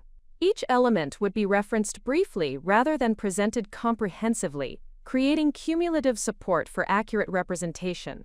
The search for allies had revealed the extensive network of professional and personal relationships that had been influenced by Michael's narrative over decades of systematic storytelling. The corrective process would need to address not only immediate misconceptions, but also the broader patterns of misinformation that had shaped community understanding of my background and achievements. The strategic coordination of supportive evidence and testimony would provide foundation for public truth-telling that could withstand potential challenges or defensive reactions from those invested in existing narratives. The retirement party speech would be supported by comprehensive documentation and credible witnesses, rather than relying solely on personal assertion or subjective interpretation. The allies I had assembled represented diverse perspectives and professional credibility that would strengthen the corrective message while demonstrating broad support for accurate representation. Their participation validated the importance of truth-telling while providing strategic foundation for challenging established misconceptions that had influenced professional recognition and community relationships. The search phase was concluding with a comprehensive network of professional and personal support that would enable effective truth-telling during the retirement celebration. The allies who had agreed to participate understood their role in establishing accurate representation while maintaining respect for legitimate relationships and professional connections that remained valuable, despite narrative misconceptions. The convergence of comprehensive documentation, credible allies, and strategic preparation crystallized into a clear vision for the retirement party confrontation that would fundamentally transform my relationship with truth and authenticity. The systematic approach I had developed over several weeks of intensive planning revealed not merely a corrective speech, but rather a complete reclamation of personal narrative that would establish accurate understanding of my background and achievements, while maintaining respect for legitimate relationships and professional connections. The retirement celebration would take place at the prestigious Union League Club of Chicago, a venue that reflected the professional standing and community recognition that Michael had cultivated throughout his medical career. The event would bring together approximately 200 colleagues, family members, and friends who had been influenced by his narratives over decades of relationship building, creating both maximum opportunity and maximum risk for the corrective process I was planning to undertake. The vision that emerged from my strategic preparation encompassed far more than simple correction of biographical inaccuracies. The retirement party speech would serve as a transformative moment that demonstrated the possibility of reclaiming authentic identity despite years of narrative manipulation, while establishing principles about truth-telling that could inspire others facing similar challenges with family dynamics or professional misrepresentation. The speech structure I had developed would begin with appropriate acknowledgement of Michael's legitimate contributions to our family stability and security, ensuring that the corrective process appeared motivated by accuracy rather than ingratitude or vindictiveness. This foundation would provide credible context for the more challenging revelations that would follow, maintaining audience receptivity while establishing ethical framework for truth-telling. The central vision involved systematic presentation of evidence that demonstrated the timeline and sources of my actual achievements, contrasting documented facts with narrative assumptions that had shaped community understanding of my background and capabilities. Each correction would be supported by objective documentation rather than subjective interpretation, making denial or rebuttal more difficult for those invested in existing misconceptions. The strategic approach would emphasize empowerment rather than victimization, positioning my decision to pursue public correction as evidence of strength and professional integrity rather than family conflict or personal grievance. The narrative would demonstrate how truth-telling could serve broader principles about authentic representation and individual agency, rather than merely addressing immediate misconceptions. Professional recognition would be recontextualized with an accurate understanding of my educational background and career development, establishing foundation for future achievements that reflected actual capabilities rather than perceived advantages or external intervention. The American Bar Association nomination would be addressed directly, with commitment to accepting recognition only when based on truthful representation of background and professional development. The vision extended beyond the immediate retirement party to encompass systematic correction of misconceptions throughout professional and personal networks that had been influenced by Michael's storytelling over many years. This broader corrective process would require sustained effort and strategic communication, but would ultimately establish authentic foundation for relationships and recognition systems. The psychological transformation that had occurred during preparation for this confrontation revealed capabilities and confidence that had been suppressed by years of narrative manipulation and self-doubt. The systematic evidence gathering had provided irrefutable validation of independent achievement and inherent capability, eliminating uncertainty about whether my success was primarily attributable to external factors or personal competence. Legal training had prepared me for complex strategic thinking and effective presentation of evidence under pressure, but the retirement party would test these skills in personal rather than professional context. The ability to maintain composure while challenging established beliefs and comfortable assumptions would demonstrate growth that extended beyond courtroom performance to authentic self-advocacy. The documentation I had assembled would be referenced strategically throughout the speech rather than presented comprehensively, creating cumulative support for accurate representation without overwhelming listeners or appearing to conduct formal legal proceeding. Academic transcripts, professional evaluations, and client testimonials would provide foundation for assertions while maintaining appropriate tone for social celebration. The allies who had agreed to attend the retirement party would provide immediate credible validation for the corrective process, demonstrating professional and personal support for truth-telling that served broader principles rather than individual vendetta. Their presence would offer reassurance during potentially confrontational moments, while providing authoritative perspective on my actual background and achievements. Dr. Elizabeth Morrison's psychological analysis would be referenced to provide professional context for understanding the impact of narrative manipulation on self-perception and family dynamics. This expert perspective would help listeners understand that challenging established misconceptions was motivated by legitimate therapeutic considerations, rather than personal conflict or ungrateful rebellion against family relationships. Jonathan Morrison's support from Morrison, Fletcher and Associates would demonstrate that the corrective process served professional integrity rather than created unnecessary workplace complications. His presence would provide immediate evidence that truth-telling was viewed as essential business practice rather than problematic personal drama that reflected poorly on professional judgment. The media coverage arranged through the Chicago Business Journal would ensure that accurate representation reached broader professional community beyond immediate retirement party attendees, creating opportunity for systematic correction of misconceptions that had influenced business relationships and career opportunities throughout Chicago's legal and business communities. Client testimonials would be incorporated to demonstrate market-based validation of professional capabilities that existed independently of family narratives or perceived advantages. These objective assessments would provide evidence that legal expertise and strategic thinking reflected actual competence rather than charitable interpretation based on inspiring background stories. The retirement party speech would conclude with forward-looking vision that emphasized continued commitment to authentic representation and professional excellence, rather than dwelling on past misconceptions or family conflicts. The message would inspire audience members to consider their own relationships with truth and authenticity, while demonstrating possibility of positive transformation through courage and strategic action. The broader vision encompassed establishment of principles about narrative authenticity that could influence how professional communities approach background verification and recognition systems. The corrective process would demonstrate importance of evidence-based assessment, rather than accepting inspiring stories that might contain inaccuracies or misrepresentations.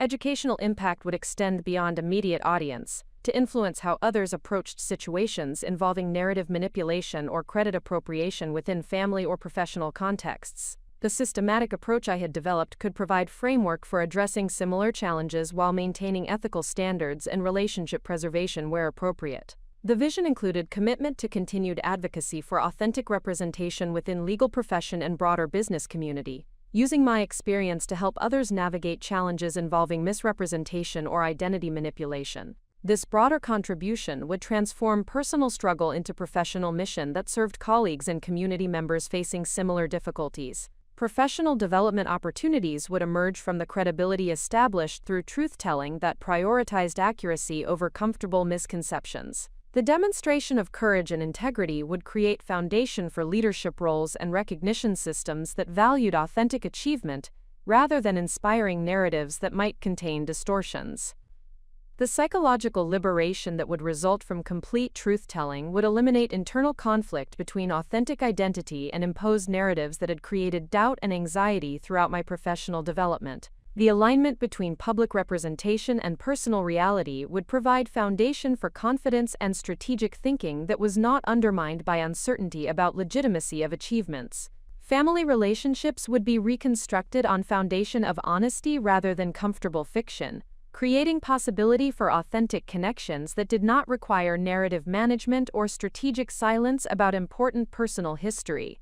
While some relationships might be altered by truth-telling, those that survived would be strengthened by commitment to accuracy and mutual respect. The retirement party would mark transition from narrative victim to truth-telling advocate, who refused to allow misconceptions to define identity or limit opportunity. This transformation would demonstrate that individual agency could overcome systematic manipulation when supported by evidence, allies, and strategic planning that served broader principles rather than personal vendetta.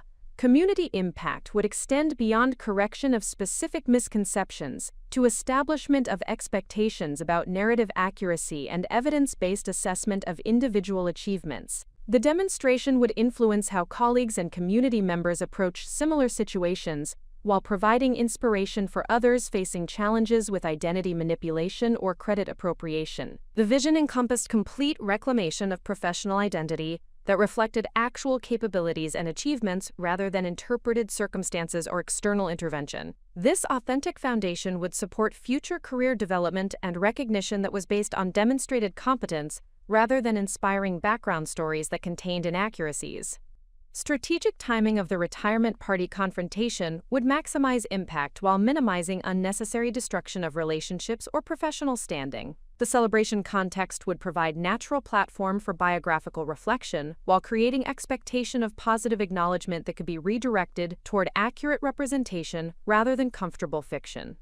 The comprehensive nature of preparation had revealed strength and capability that extended beyond legal practice to include strategic planning, relationship management, and effective communication under pressure. These skills would serve future challenges while providing confidence that complex problems could be addressed through systematic analysis and evidence-based solutions. The vision that had emerged through weeks of intensive preparation transformed the retirement party from dreaded family obligation into empowering opportunity for authentic self-representation that would establish foundation for all future relationships and professional recognition. The speech would demonstrate that truth-telling could serve positive transformation rather than destructive conflict when approached with evidence, allies, and commitment to broader principles rather than personal vindication. The implementation of my comprehensive strategy began with systematic execution of the preparatory framework I had developed during weeks of intensive planning. The retirement celebration was scheduled for Friday evening, exactly 10 days away, providing a precise timeline that demanded careful coordination of multiple elements, while maintaining the appearance of normal family participation in Michael's professional recognition ceremony. The first critical step involved finalizing the speech content through multiple drafts that balanced truth-telling objectives with strategic considerations about audience reception and potential consequences. The remarks needed to establish accurate representation of my background and achievements while maintaining respectful tone that demonstrated gratitude for legitimate contributions Michael had made to our family's stability and security during challenging circumstances. Legal training had taught me the importance of precise language when presenting evidence or challenging established positions, and the retirement party speech required similar attention to accuracy and strategic impact. Each assertion needed support through objective documentation, rather than subjective interpretation, ensuring that corrections could withstand potential challenges or defensive reactions from those invested in existing narratives. The speech structure I had refined through multiple iterations would begin with acknowledgement of the celebration context and appropriate recognition of Michael's medical career achievements, establishing credible foundation for the more challenging revelations that would follow. This introduction would demonstrate respect for the venue and occasion while creating receptive atmosphere for corrective information. The biographical section would present documented timeline of my academic performance and professional development, emphasizing consistency of excellence that predated Michael's involvement in our family by several years. Academic transcripts from elementary and middle school would be referenced to establish objective evidence of capabilities that contradicted claims about his role in developing my analytical thinking and work ethic. Professional accomplishments would be contextualized within accurate understanding of my educational background and career trajectory, demonstrating how legal expertise had been developed through university training, firm mentorship, and practical experience, rather than family guidance or intervention. Client testimonials and colleague evaluations would provide market-based validation of capabilities that existed independently of personal circumstances. The corrective process would address specific misrepresentations that had influenced professional recognition systems, particularly the American Bar Association nomination, that had been based partially on false premises about my background and development. This section would demonstrate commitment to authentic representation in professional contexts, while explaining my decision to postpone acceptance pending biographical clarification. The conclusion would emphasize forward-looking vision that focused on continued professional excellence and authentic relationship building rather than dwelling on past misconceptions or family conflicts. The message would inspire audience members to consider their own commitment to truthful representation, while demonstrating positive transformation through principled action. The second essential step involved coordinating the attendance and participation of allies who had agreed to provide credible support for the corrective process. Each supporter needed clear understanding of their specific role and the strategic objectives that guided their contribution to the truth-telling effort. Dr. Elizabeth Morrison would attend as my professional consultant, providing expert perspective on family dynamics and the psychological impact of narrative manipulation. Her presence would validate the therapeutic considerations that motivated public correction, while offering authoritative context for understanding the broader implications of systematic misrepresentation. Jonathan Morrison from Morrison, Fletcher and Associates would represent firm support for the corrective process, demonstrating that truth-telling served professional integrity rather than created workplace complications. His endorsement would provide immediate evidence that accuracy was viewed as essential business practice rather than problematic personal drama. Dr. Patricia Henley, my former law school professor, would offer academic perspective on my educational background and professional development timeline. Her detailed knowledge of my law school performance would provide objective evidence of capabilities that contradicted claims about external guidance or intervention in developing legal expertise. Sarah Chen would provide peer-level testimony about my academic achievements and professional competence, offering contemporary perspective that complemented Dr. Henley's faculty assessment. Her presence would demonstrate broader professional support for authentic representation within legal community. Catherine Stevens, my maternal aunt, would provide family perspective that challenged Michael's preferred narrative while maintaining sympathetic understanding of the genuine difficulties our family had faced during the transition period following my father's death. Her testimony would validate the corrective process through family witness rather than external interpretation. The coordination of these allies required strategic communication about timing, content, and delivery methods that would maximize impact while maintaining appropriate tone for the celebration context. Each supporter would be prepared to provide brief validation if questioned, but the primary evidence would be presented through my speech rather than extended testimony from multiple sources. The third crucial step involved establishing media coverage that would ensure accurate representation reached broader professional community beyond immediate retirement party attendees. The Chicago Business Journal journalist who had conducted the original interview would provide coverage that included corrected background information, creating opportunity for systematic address of misconceptions throughout business and legal networks. Patricia Caldwell had agreed to attend the celebration and prepare follow-up article that would contrast accurate biographical information with previous reporting that had reflected Michael's preferred narrative. This media attention would serve corrective objectives while maintaining professional standards for journalism and fact-checking. The article preparation required providing comprehensive documentation that supported accurate representation while maintaining confidentiality of sensitive family information that was not relevant to professional correction. Academic records, professional evaluations, and client testimonials would be available for verification, while personal family dynamics remained appropriately private. Media coverage would emphasize the professional implications of narrative accuracy rather than personal family conflict, positioning the corrective process as important business story about recognition systems and biographical verification, rather than sensational family drama that might undermine strategic objectives. The fourth essential step involved preparing contingency responses for potential defensive reactions or challenges that might emerge during or after the retirement party speech. Michael's response to public correction was difficult to predict, but preparation for various scenarios would enable effective management of consequences while maintaining strategic focus on truth-telling objectives. Legal counsel had been consulted regarding potential implications of public statements that challenged established narratives, ensuring that the corrective process remained within appropriate bounds while achieving necessary clarification of professional misconceptions.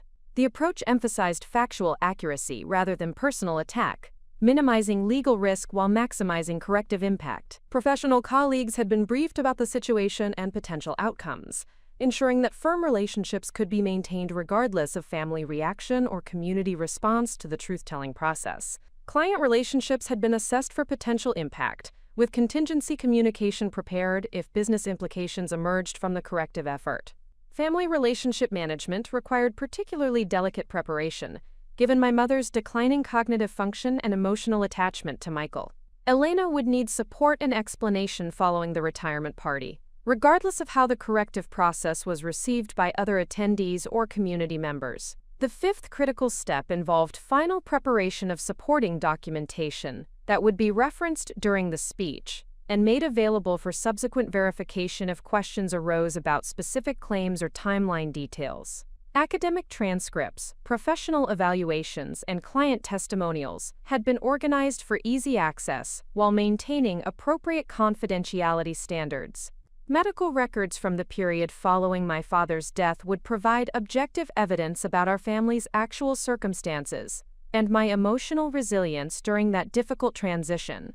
Psychological evaluations completed by school counselors had documented strong coping mechanisms that contradicted claims about dysfunction, requiring external intervention. Professional development documentation would demonstrate how legal expertise had been acquired through systematic education and training rather than family guidance, supporting accurate understanding of capability sources and achievement timeline. Bar examination results, law school honors, and firm evaluations would provide comprehensive evidence of independent professional development. Client satisfaction surveys and business development records would offer market-based validation of professional competence that existed independently of personal background or family circumstances. These materials would demonstrate that legal reputation was grounded in demonstrated results, rather than inspiring biographical narratives. The sixth essential step involved psychological preparation for the emotional impact of public confrontation with family narratives that had shaped my self-perception for over 2 decades. The corrective process would require maintaining professional composure while challenging established beliefs and comfortable assumptions that had influenced important relationships.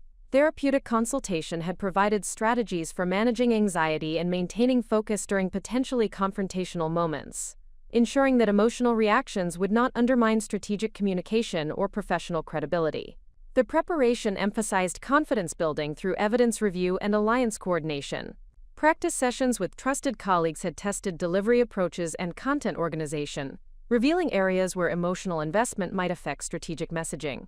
The rehearsal process had identified optimal balance between passionate conviction and professional presentation that would serve truth-telling objectives. Mental preparation included accepting that some relationships might be permanently altered by truth-telling that challenged fundamental assumptions about family dynamics and individual achievements. The potential consequences had been considered and accepted as necessary cost of authentic self-representation and professional integrity. The implementation phase was proceeding according to strategic timeline, with each element coordinated to support comprehensive corrective effort that would establish accurate understanding of my background and achievements while maintaining respect for legitimate relationships and professional connections. The retirement party would mark culmination of systematic preparation and beginning of transformed approach to authentic representation in all professional and personal contexts. The 10-day countdown had begun, with daily progress toward truth-telling opportunity that would reclaim narrative control and establish foundation for future relationships based on accuracy rather than comfortable fiction.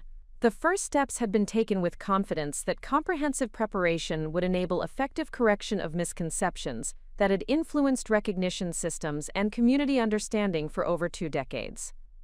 The carefully orchestrated plan I had developed over weeks of intensive preparation encountered its first major obstacle 6 days before the retirement celebration, when my mother's health deteriorated unexpectedly and required emergency hospitalization. Elena had been experiencing increasing confusion and disorientation related to her dementia progression, but the sudden onset of respiratory complications created an immediate crisis that threatened to derail the entire corrective strategy I had constructed. The emergency occurred on a Tuesday evening when Michael called to inform me that Elena had been admitted to Northwestern Memorial Hospital with pneumonia symptoms that had developed rapidly throughout the afternoon. Her compromised immune system and declining cognitive function made the infection particularly dangerous, requiring intensive medical intervention that would demand Michael's complete attention during the critical days preceding his retirement celebration. The medical crisis created complex ethical considerations about pursuing the planned confrontation, while my mother was fighting a potentially life-threatening illness. The timing seemed deliberately cruel, forcing me to choose between postponing truth-telling that had required months of preparation or proceeding with public correction while family attention was focused on Elena's medical emergency. Professional consultation with Dr. Elizabeth Morrison provided essential perspective on navigating this unexpected complication without abandoning the corrective objectives that had become crucial for my psychological health and professional integrity. Her analysis emphasized that postponing truth-telling would likely result in indefinite delay, since Michael would inevitably identify alternative reasons why family harmony should take precedence over accurate representation. The psychological pattern of narrative manipulation often included strategic use of family crises or emotional appeals to prevent challenges to established misconceptions, according to Dr. Morrison's professional assessment.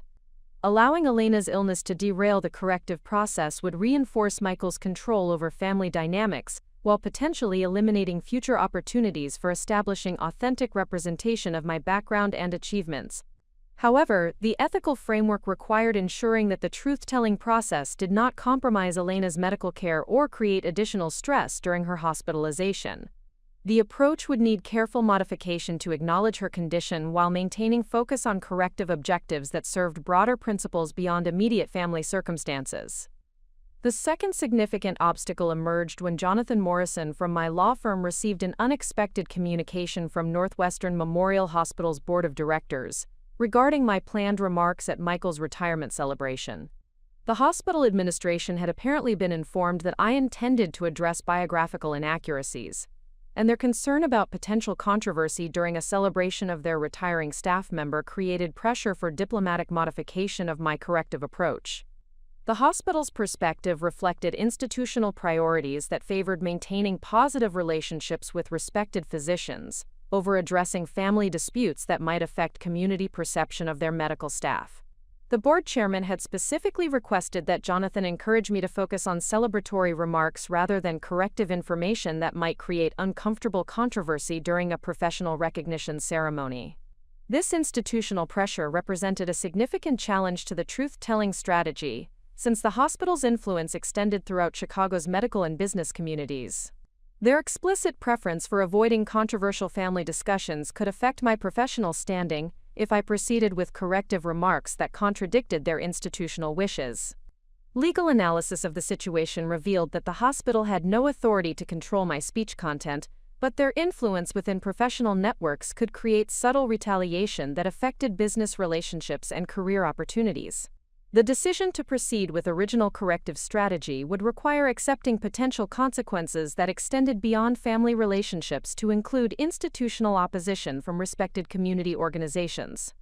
Jonathan's response to this pressure demonstrated the complexity of maintaining firm support while navigating competing institutional interests. His commitment to professional integrity supported the truth-telling objectives, but his responsibility for firm relationships required careful consideration of potential consequences that could affect other partners and clients if institutional conflicts emerged. The third major obstacle appeared when Patricia Caldwell from the Chicago Business Journal received editorial direction to avoid controversial family topics in her coverage of the retirement celebration. The newspaper's management had apparently been contacted by hospital representatives or community leaders who preferred celebratory coverage rather than investigative reporting about biographical accuracy or family narrative disputes. This media constraint threatened to eliminate the broader corrective impact that had been essential for addressing misconceptions throughout professional networks beyond the immediate retirement party audience. Without media coverage that included accurate biographical information, the corrective process would remain limited to those attending the celebration, rather than reaching the wider business and legal communities that had been influenced by Michael's narratives. Patricia's professional commitment to accurate reporting supported the corrective objectives, but her editorial constraints required finding alternative approaches for ensuring that truthful representation reached broader professional audiences. The solution involved preparing comprehensive documentation that could be distributed through professional networks independently of newspaper coverage. The fourth obstacle emerged from unexpected resistance within my own extended family, when several relatives who had been invited to attend the retirement celebration expressed concern about my planned remarks disrupting family harmony during an already stressful period related to Elena's hospitalization. Their perspective reflected genuine worry about family relationships rather than investment in Michael's preferred narratives.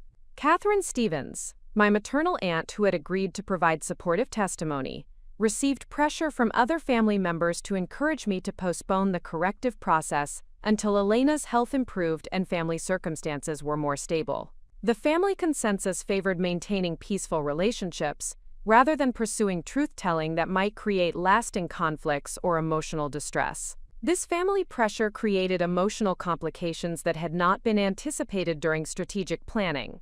Since the opposition came from relatives who supported accurate representation but prioritized family cohesion over immediate correction of misconceptions, their concerns were legitimate and reflected values about loyalty and stability that remained important despite narrative distortions. The challenge required distinguishing between family members who opposed truth-telling because they were invested in false narratives, versus those who supported accuracy but feared the consequences of public confrontation during vulnerable family circumstances. The approach would need to address legitimate concerns while maintaining commitment to corrective objectives. The fifth significant obstacle appeared when Dr. Patricia Henley, my former law school professor, who had agreed to attend the celebration as supporting witness, experienced a scheduling conflict that prevented her participation in the retirement party. Her academic conference in Boston could not be rescheduled, eliminating crucial, credible testimony about my law school performance and professional development timeline.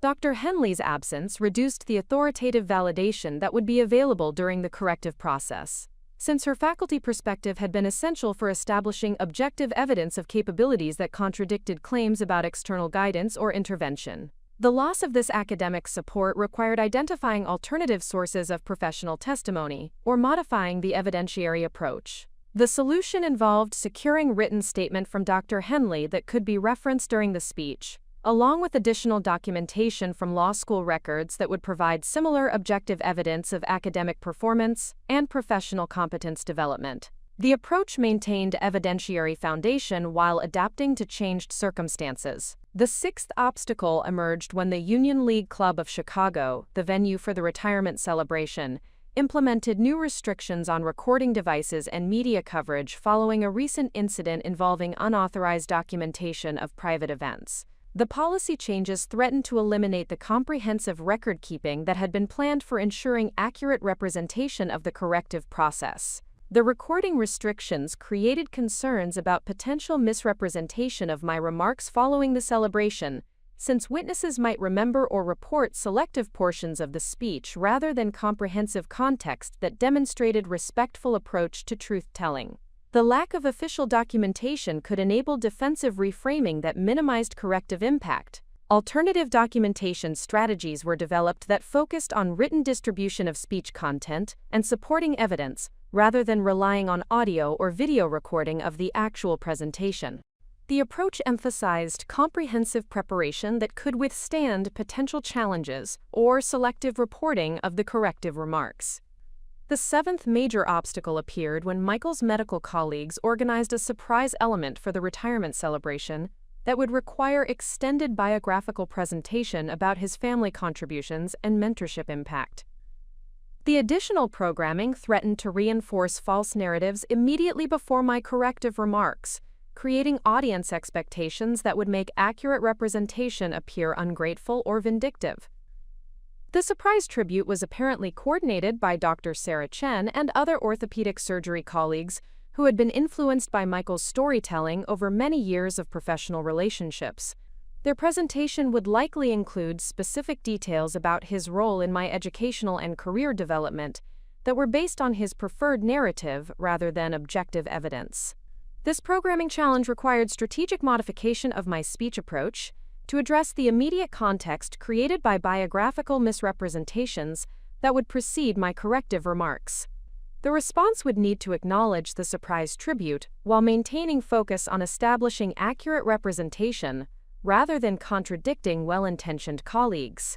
The accumulation of these obstacles within a compressed timeline created unprecedented pressure that tested every aspect of the strategic framework I had developed during months of preparation.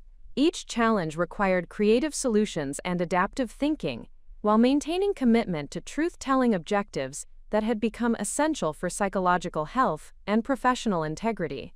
The crisis management approach emphasized maintaining core corrective principles while demonstrating flexibility about implementation methods that could accommodate changed circumstances without abandoning strategic objectives. The obstacles had revealed the extensive resistance that systematic truth-telling could encounter when challenging established narratives that served multiple stakeholders' interests. Professional resilience, developed through years of complex litigation, provided foundation for navigating these unexpected challenges through strategic thinking and evidence-based solutions, rather than emotional reaction or abandonment of legitimate objectives. The obstacles had actually strengthened resolve by demonstrating the importance of the corrective process for establishing authentic representation. The coordination of adaptive responses to multiple simultaneous challenges required intensive communication with remaining allies and systematic revision of tactical approaches, while maintaining strategic vision for comprehensive truth-telling that would establish foundation for future authentic relationships and professional recognition. The retirement celebration would proceed as planned, but with modified implementation that accommodated obstacles while preserving corrective impact. Up next, you've got 2 more standout stories right on your screen. If this one hit the mark, you won't want to pass these up. Just click and check them out. And don't forget to subscribe and turn on the notification bell so you don't miss any upload from us.